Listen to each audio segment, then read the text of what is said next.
Vize dráhy Orlických hor, cesta k lidem i k přírodě. Orlické hory, malebná krajina na hranicích České republiky a Polska.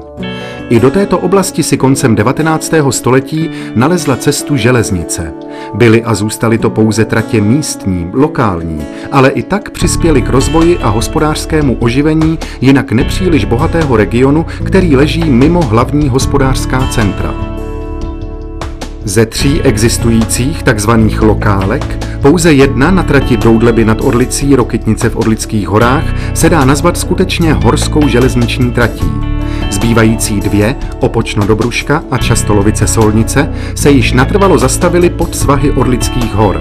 A přesto stačilo jen málo a koleje mohly pokračovat dále do nitra hor. Zůstalo ale jen u projektu. Po vypuknutí první světové války už nebyly prostředky ani vůle dobudovat toto horské železniční spojení. Nyní, po téměř 100 letech, je myšlenka dovést koleje až do horských středisek opět živá. I když se tato úvaha pro někoho zdá možná velmi odvážná, důvody, které k ní autory vedou, jsou zcela pragmatické. Orlické hory s mimořádně krásnou přírodou, s množstvím malebných vesniček a přírodních a historických zajímavostí mají velký předpoklad v rozvoji cestovního ruchu. Využití tohoto potenciálu jde ale samozřejmě ruku v ruce s dobrou infrastrukturou, službami a především dopravní dostupností. Počet turistů a návštěvníků hor roste geometrickou řadou, naopak počet trvale žijících obyvatel v horách stále klesá. Hlavním důvodem je nedostatek pracovních příležitostí v horských oblastech a také jejich špatná dostupnost. Oba problémy, rozvoj turistiky a celkový rozvoj této oblasti, by se však měly řešit udržitelným způsobem, který by nebezpečně zasahoval do přírodních hodnot. Co s tím? Jak dopravit návštěvníky do hor a naopak místní obyvatele do podhůří? Pohodlně, ale bez záboru dalších pozemků a bez trvalého dopadu na životní prostředí. Myšlenky se logicky upírají směrem k moderní, lehké železniční dopravě. Svazek obcí regionu Orlických hor, sdružující většinu obydlených oblastí na tomto území, podporuje iniciativu, která se rozhodla vynést na světlo a znovu oprášit více jak 100 let starou myšlenku. Propojit přes Orlické hory tratě, které mají dnes konečné stanice v podhůří. Projekt drah Orlických hor, DOH, počítá s vybudováním okružní trasy, která by vycházela a končila v Týništi nad Orlicí, tedy stávajícím dopravním uzlu. Z Týniště by trasa dopravního systému DOH směřovala jako součást regionální trati 026 do Opočna a dále lokálkou 028 do Dobrušky. Z Dobrušky pak po nově postavené trase přes obce Domašín, Bačetín a Sněžné a do horských středisek Olešnice a Deštné. Z Deštného následuje podle projektu návrat přes Dobré, Skuhrov a Kvasiny zpátky do kraje. V Solnici, v těsném sousedství nového závodu a významného regionálního zaměstnavatele Škoda Auto, se trať napojí na lokálku 022, vedoucí přes Rychnov nad Kněžnou, správní středisko regionu do Častolovic a dále po regionální trati 021 zpět do Týniště. Tato základní okružní trasa DOH měří celkem 88 km, z čehož nově postavená horská část představuje 45 km. Trať z důvodů nákladů nepočítá pro začátek s elektrifikací. Moderní motorové jednotky, splňující nejpřísnější ekologické limity, by měly celý okruh zvládnout za hodinu a 40 minut.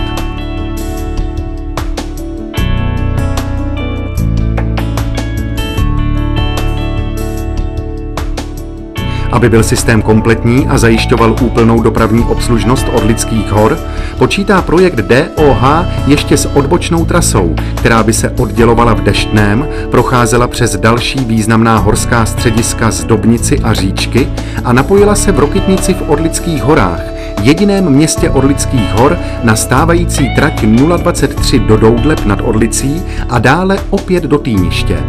Tato trasa z Deštného do Týniště měří 67 km. Novostavba představuje 24 km, čas jízdy hodina a 15 minut.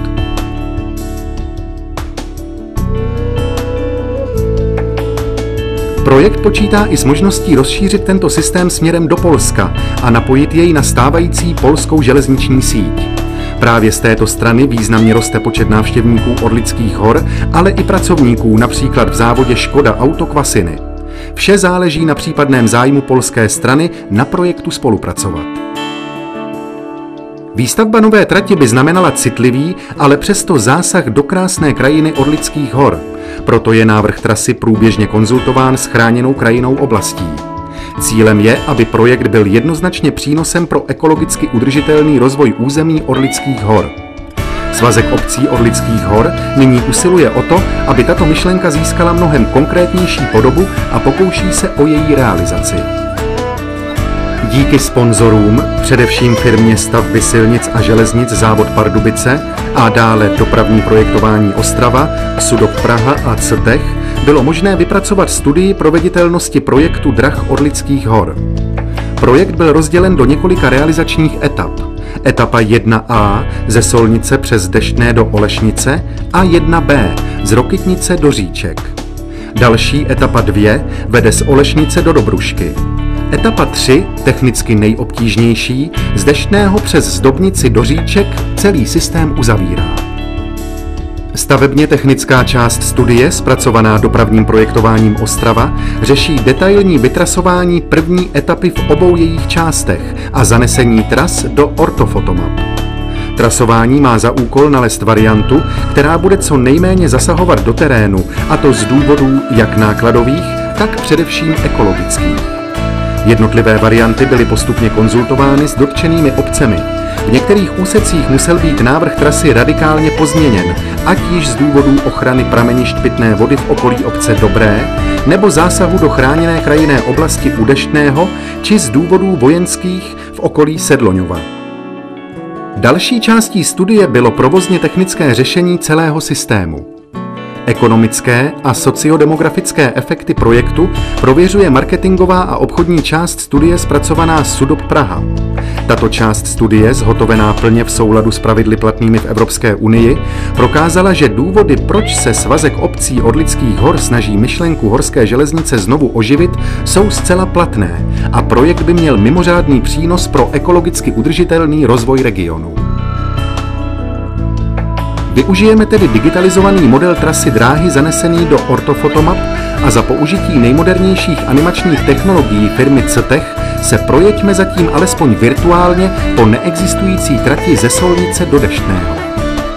Naši cestu začneme v současné Konečné ve stanici Solnice, v těsném sousedství moderního závodu Škoda Auto. Trasa se ihned po opuštění stanice Solnice na několik okamžiků vnoří do mělkého tunelu, tak, aby bezproblémově opustila velmi frekventované okolí závodu Škoda Auto. Po opuštění tunelu trasa pokračuje po jihovýchodním úbočí údolí říčky Bělé až do zastávky Skuhrov. Za zastávkou překoná trasa v nejužším místě údolí po elegantním mostě a pokračuje do zastávky Skuhrov obec.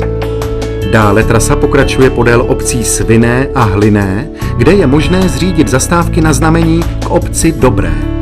V těsném okolí průmyslové a rozvojové zóny obce Dobré je lokalizována křižující stanice Dobré. Za obcí Dobré trasa míjí osady Rovné a Šediviny, kde je rovněž možné zřízení zastávky na znamení. Dále trasa vede po horských loukách směrem k Deštnému. Zde ve stanici Deštné naše virtuální cesta moderní motorovou jednotkou po trase drah Orlických hor Solnice Deštné končí. Pokud se vize stane skutečností, pak možná v brzké době vystoupíme ve stanici Deštné, Zdobnice nebo Říčky a s lyžemi nebo snowboardem dojdeme pár metrů přímo na sjezdovku, nebo na běžkách či v létě na horském kole vyrazíme na Jiráskovu cestu do Doberských lesů či k hraničním opevněním na vrcholcích hor.